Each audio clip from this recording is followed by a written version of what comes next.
السلام عليكم ورحمة الله وبركاته. أهلا وسهلا فيكم حبيباتي بقناتي وصفات ونكهات منال. حبيت أعمل معاكم الكسر، السلطة التركية والكسر.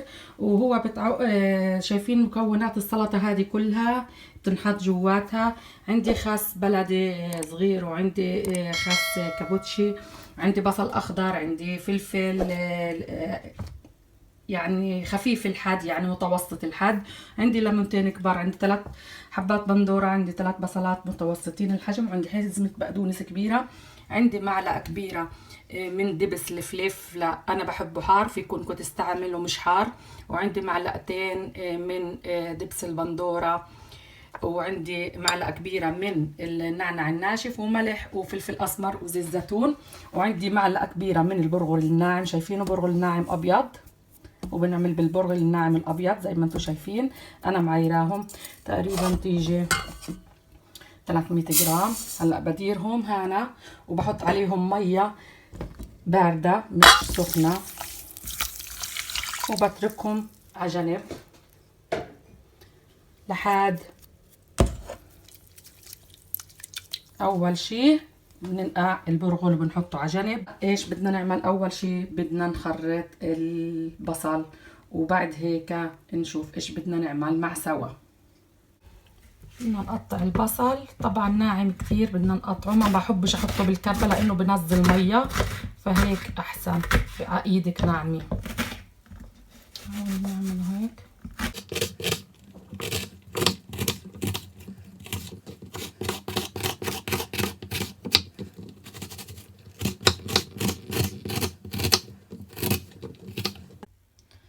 تمام، هيك انا خلصت كمية البصل، وهلأ بدي اطبق الوصفة معاكم.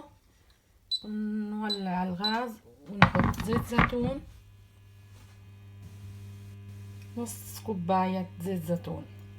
طبعا بعد هيك هاي بس الحشوة يا بنات لهذا. طبعا الاشياء التانية اللي ذكرتها الخضار كلها بدها تنحط على البارد، بس هذا اللي بدي احطه على الغاز. تمام، بضيف البصل،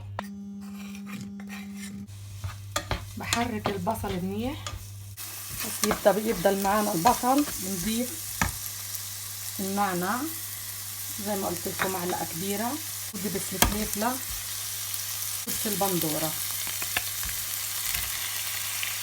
ونحرك منيح خليها بس ياخد هيك لون ذهبي البصل. ملح، فلفل اسمر كمان طبعا حسب الحاجه، ما ننسى انه انا حاطه دبس الفلفله حار عندي يعني. حركهم منيح، خلي المواد والمكونات كلها تتداخل مع بعض زي ما انتم شايفين. وهيك صارت معانا جاهزة، تقريبا تاخد لها من 5 ل6 دقايق، وبطفي عليها ونخلص. خلاص هيك صبايا بدي اطفي عليها صح عن النار. وكمان بدل برغل ينفش معايا زي ما انتم شايفين، شرب كل المية، وهيك لازم يكون يعني كوباية لكوباية مية. زي ما انتم شايفين حبيباتي البرغل مفرول وحلو بجنن، ولسه الخلطة عندي سخنة، حبيت احط البرغل وهي سخنة، وبعد هيك اتركهم يبردوا مع بعض. طبعا بدنا ندعكهم منيح، احطهم وارجع لكم. صبايا ما فيش ولا نقطة مية بالجاط، ومفرول البرغل بجنن، فهلأ بس بدي ادعكه هيك عشان ياخد كل اثر الخلطة اللي عملناها مع سوا، ونحصل على اللون الحلو. وبعد هيك اخرط كل السلطة اللي فرجيتكم اياها، مواد السلطة واغراضها، واديرهم عليهم. اذا شايفين لونه مش حلو بتقدروا تزيدوا شوية بابريكا. تمام، خليني بس انا اخلص وارجع لكم. اعتقد هيك لونه لازم يكون بكفي. تمام، خليهم يبردوا مع بعض وابدا اقطع السلطه. وبعد هيك نضيف الزيت، الليمون، الملح، كل شيء زي ما بنحبه.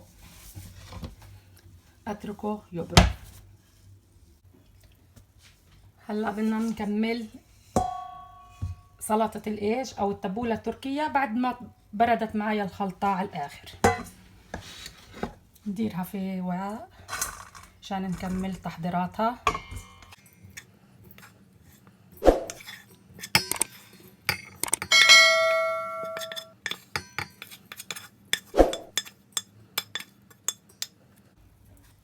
عندي بقى من البقدونس كبيرة زي ما انتم شايفين، صحن مليان.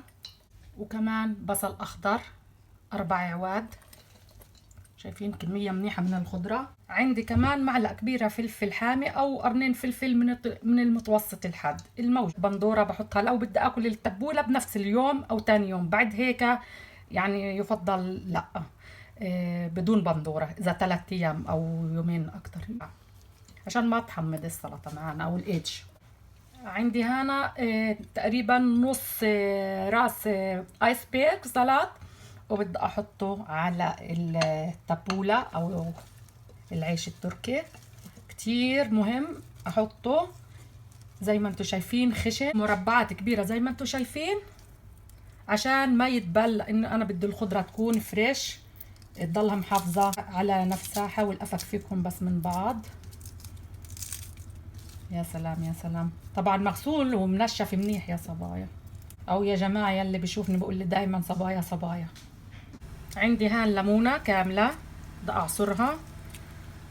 اوبس فلوتش شردت مني. طبعا والليمون كمان حسب الرغبة، اذا بتحبوه حامض هيك او لذيذ. يا سلام يا سلام، اعصروا اكتر من وحدة. زيت زيتون، ندير عليه كمية منيحة من زيت الزيتون فريش غير اللي حطيناه جوا، تقريبا نص كوباية. وهلا نبدأ نخربطه مع بعض. شايفين يا صبايا ما شاء الله، شايفين لون العيش او البرغل كيف ومفرول ما احلاه. لسه ما عملته منيح، هلا اخربطه كله منيح مع بعض وارجع لكم. وطبعا الملح بنشوف بعد هيك، ما ننسى انه البرغل عليه ملح، فبنحط حبة صغيرة، حبة صغيرة ملح مش كتير. هيك صارت جاهزة وبدنا نقدمها. شايفين هلا بدنا نقدمها عند الصحن هنا، يا اما بنقدمها زي ما هي هيك على الصحن، يا اما بنحط ورق خس بلدي. نحط اول اشي الورقات الكبار هيك، نحاول نرتبهم بالصحن زي ما بدنا. يا سلام يا سلام صبايا، جربوها بتعقد. طلعت فيها مرة لايف وكل البنات اللي جربوها عجبتهم كتير، بتمنى انها كمان تعجبكم. هيك بكفي، تهيألي هيك بكفي. أحلى ما شاء الله، لا قوة إلا بالله، ما شاء الله. هلا ايش بدنا نعمل؟ بدنا ندير شوية شوية عشان ما نخربش الديكور اللي حطيناه. غير شكل. طبعا هاي كمية منيحة اللي عملتها، فخلي كمان لبعد هيك تاني يوم. يا سلام يا صبايا، تاني يوم بتعقد بتشهي. حط هنا نكسر اللون، حبات فجل، شايفين قطعتهم بالشكل هذا، فجل عادي. وطبعا فيكم تحطوهم زي ما بدكم، انا احطهم هيك على شكل هلال احلى. شايفين كيف الفكرة وليدة اللحظة بتكون. يا سلام يا سلام. والأكم من ورقة هدول نحطهم بالنص. شو رأيكم؟ نحط خيار كمان، خيار بالشكل هذا. هيك صارت تبولتنا جاهزة، بدنا تجربوها صبايا.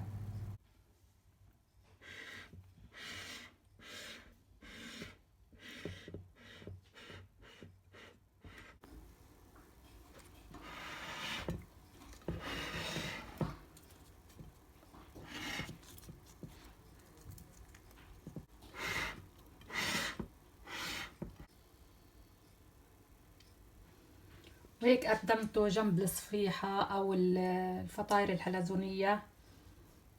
جربوه صبايا، طبعا طريقته موجودة عندي على القناة، حاولوا تفتشوا عليها الفطائر الحلزونية على طريقة أهل غزة. جربوها.